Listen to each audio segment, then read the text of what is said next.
Olá, bem-vindos a mais uma exploração focada. Hoje a gente vai dar uma olhada na carreira e no impacto de uma figura assim central na dança e no fitness brasileiro. Adriana Cavalheiro, conhecida como a alquimista do movimento. A nossa análise de hoje ela se baseia no capítulo 54 do livro O Legado dos Titãs, os gigantes do mercado fitness, bem-estar e educação física no Brasil. É um livro escrito pela Marinês Pereira, que é especialista, com mais de 40 anos aí de vivência no setor, e também em neurobusiness, que, para quem não conhece, é basicamente aplicar neurociência para entender comportamentos no mundo dos negócios, sabe? E é super importante dar o crédito para Marinês Pereira por esse capítulo muito valioso do livro dela, que, aliás, vai ser lançado em breve pela Forte Editora. Com certeza. E a nossa missão aqui é ir além da biografia, né? A gente quer tentar entender a essência da jornada da Adriana. Tipo, como é que as ideias criativas dela não só surgiram, mas como elas realmente ajudaram a moldar uma parte do mercado. E o que significa, na prática, ser essa alquimista num campo que é tão competitivo e que muda o tempo todo, né? O que realmente diferenciava a abordagem dela? E olha, a história tem uns momentos bem surpreendentes. A trajetória dela leva a gente, assim, dos palcos de dança competitiva lá em São Paulo, passa pela criação de academias e culmina na descoberta de um equipamento que mudou o jogo e que foi encontrado, olha só, numa prateleira de supermercado nos Estados Unidos. Então, vamos tentar desvendar como é que essa alquimia toda aconteceu. A autora, a Marinês Pereira, ela começa dando pra gente um vislumbre bem interessante dos primeiros anos.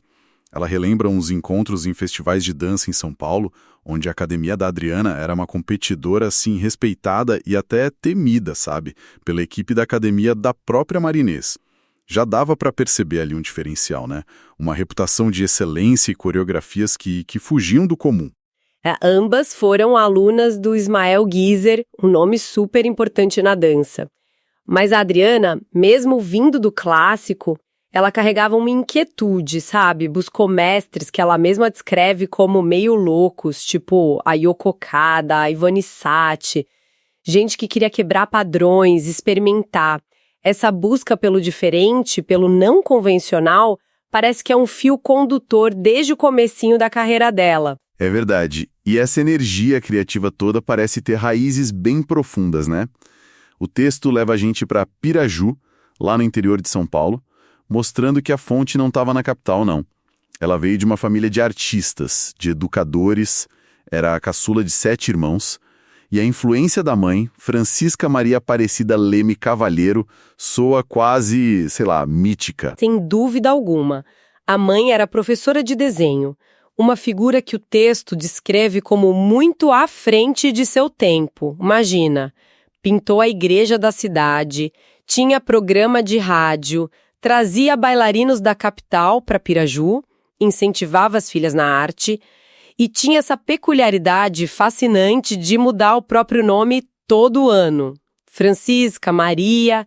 A Adriana diz que foi essa mãe que ensinou ela a ver o mundo de outra forma, sabe? A encontrar potencial no inesperado. Aí você soma isso a um pai que conectava ela com a natureza, uma madrinha bailarina. A arte estava no DNA, claro. Mas foi essa visão da mãe, meio excêntrica e pedagógica ao mesmo tempo, que parece ter sido a ignição para a alquimia dela. E com essa bagagem toda, ela chega em São Paulo. E a entrada no mercado fitness também não foi menos interessante, né? Trabalhou como coordenadora na primeira academia Runner e admirava a visão de expansão do proprietário, o Mar Fará. Isso já mostrava um olhar para o negócio, para o crescimento. Sim, e logo depois, ali por 83, ela e o marido, o Ícaro, eles dão o passo de abrir a própria academia na Rua Clélia. Começaram focados em dança, naquele formato mais clássico de sobreloja, mas o mercado, estava mudando muito rápido com a febre da musculação que estava começando. E aí a gente vê a primeira grande adaptação dela, certo? Essa capacidade de sentir para onde o vento está soprando e ajustar as velas. Exatamente. Eles não ficaram presos no plano original, não. Criaram marcas separadas. Balé Adriana Cavalheiro para dança e Ícaros para musculação. Isso demonstra uma flexibilidade e uma visão de mercado, assim, impressionantes logo no início da carreira empreendedora dela. É a tal alquimia transformando o modelo de negócio já ali. E essa mesma criatividade acabou transbordando para a ginástica aeróbica, que estava, explodindo naquela época, né? E como? Ela começou competindo no individual, mas o grande marco mesmo foi um trio que ela formou com a Denise e a Sandra, e quem coreografou foi o Ícaro. A performance delas ficou famosa por causa do figurino dupla face. Elas entravam de costas, vestidas de preto, sabe? E num movimento sincronizado, pá, giravam e revelavam um lado todo colorido. Era pura mágica visual. E ainda com uma técnica impecável. Nossa, que impacto isso deve ter tido, hein? Imagino que chamou muita atenção na época. Muita. Elas conquistaram o vice-campeonato brasileiro. Isso não era só um troféu, né? Consolidou a Adriana como uma força criativa reconhecida nacionalmente na aeróbica. Mostrou que ela não era só uma boa técnica, mas uma visionária em termos de espetáculo, de conceito. Tanto que no ano seguinte, já na equipe forte da Competition Academia, treinadas pela Sayonara e Paulo, foram vice de novo. A assinatura dela era inconfundível. Mas a vida, como sempre, seguiu um rumo inesperado. Depois de uma década na capital, veio uma tragédia pessoal. O assassinato do irmão dela. E isso levou a uma mudança bem radical, né? Para Araçatuba, em 93. Foi uma busca por recomeço, por um ambiente diferente, com certeza. Mas é interessante notar que essa mudança geográfica não significou uma pausa na carreira dela. Pelo contrário, né? Eles levaram toda a bagagem, todo o prestígio para o interior. Chegaram até a organizar uma etapa do Fitness Brasil lá em Araçatuba, que é um evento de grande porte. Isso foi fundamental para impulsionar o mercado local. E a Adriana continuou criando, coreografou líderes de torcida, desenvolveu projetos sociais com dança. A capacidade dela de gerar impacto parecia se adaptar a qualquer cenário. E foi nesse período em Araçatuba que aconteceu aquela história da descoberta no supermercado. Parece coisa de filme mesmo. Totalmente. Em 94, numa viagem para um campeonato em Las Vegas, a Adriana, com aquele olhar sempre atento dela, né, vê uns mini trampolins à venda num supermercado. A visão foi instantânea. Isso aqui dá para fazer alguma coisa no Brasil. Não era um equipamento de fitness, era um brinquedo infantil praticamente. Mas ela viu o potencial ali. Trouxeram o primeiro para a academia deles. Essa capacidade de enxergar uma aplicação inovadora em algo comum, isso é a pura essência da alquimia que a gente está falando. Mas como é que um brinquedo de supermercado virou um método de ginástica consolidado? Qual foi o processo disso tudo? Olha, foi uma construção gradual. Primeiro, teve uma empresa chamada Fuscão que começou a importar. Mas a virada mesmo veio com o Maurício Teixeira da Físicos, que é conhecido por essa visão de mercado dele. Ele decidiu produzir os trampolins em massa aqui no Brasil e lá por 2000 ele fez o convite direto para a Adriana e para o Ícaro. Por que vocês não criam um método para isso? E aí nasceu o Aerojump. Nasceu, mas com uma nuance interessante que a Mary Inés Pereira ressalta no capítulo. O desenvolvimento aconteceu meio que em paralelo e de forma independente ao trabalho de outra grande pioneira, a Cida Conte, que também estava criando algo na mesma linha. A Adriana até conta um episódio no Fitness Brasil onde a própria Cida reconheceu publicamente o trabalho deles. Isso mostra um cenário bem efervescente, sabe? Onde a inovação brotava de diferentes fontes ao mesmo tempo. E o Aerojump não era só sair pulando numa cama elástica, pelo que eu entendi do texto. Tinha todo um sistema por trás, né? De forma alguma era só pular. Adriana e Ícaro não criaram apenas uma aula. Eles desenvolveram um método completo. Isso faz uma diferença enorme. Montar uma equipe multidisciplinar com cardiologista, ortopedista, personal trainer, fizeram pesquisas de demanda calórica e produziram, pasme, 19 DVDs didáticos. Era a tecnologia da época para disseminar conhecimento, né? O foco era total em educação e segurança. Eles viajaram o Brasil ensinando a forma correta, os cuidados necessários.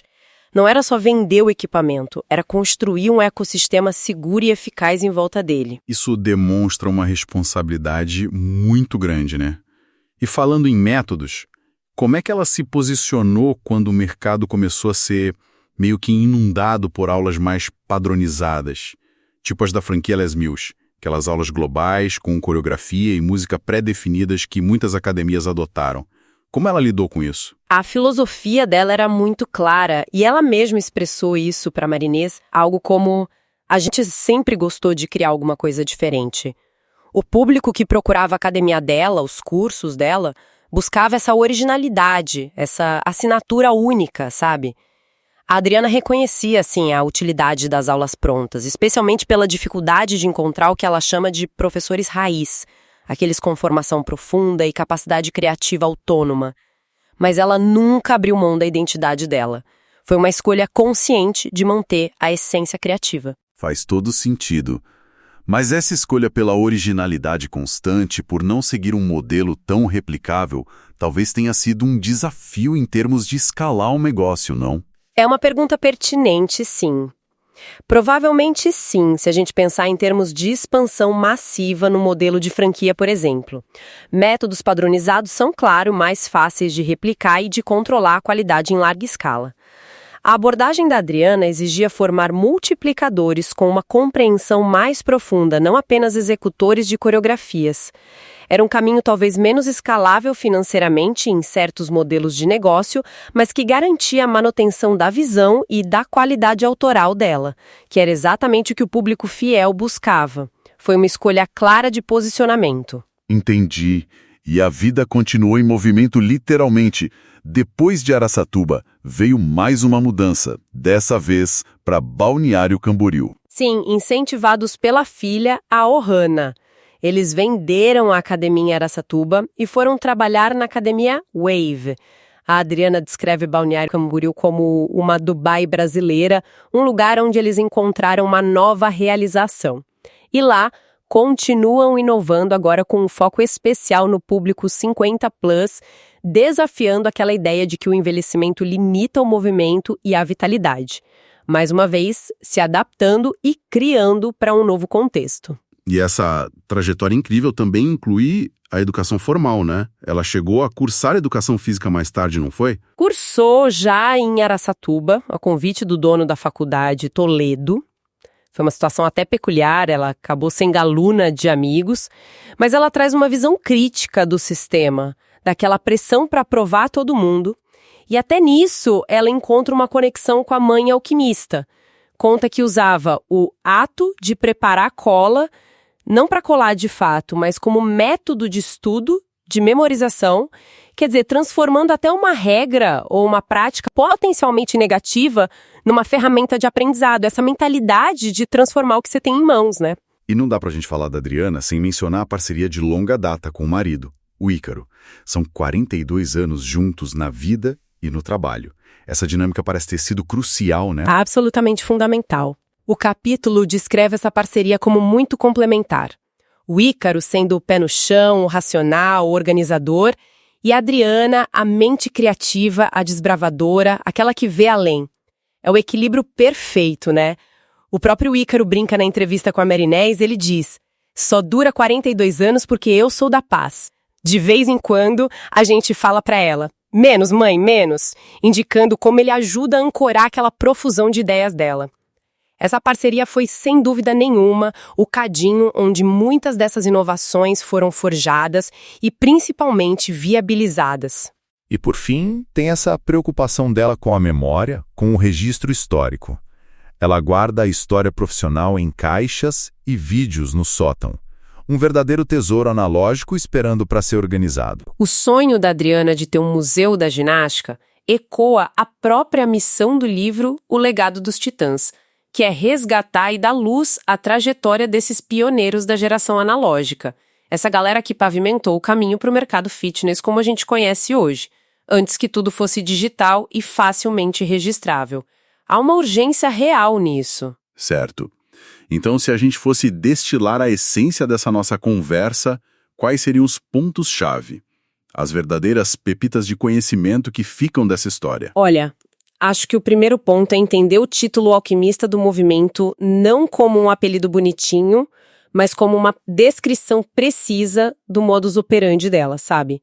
A alquimia estava em transformar o comum, tipo um brinquedo de supermercado, em algo extraordinário, um método de saúde.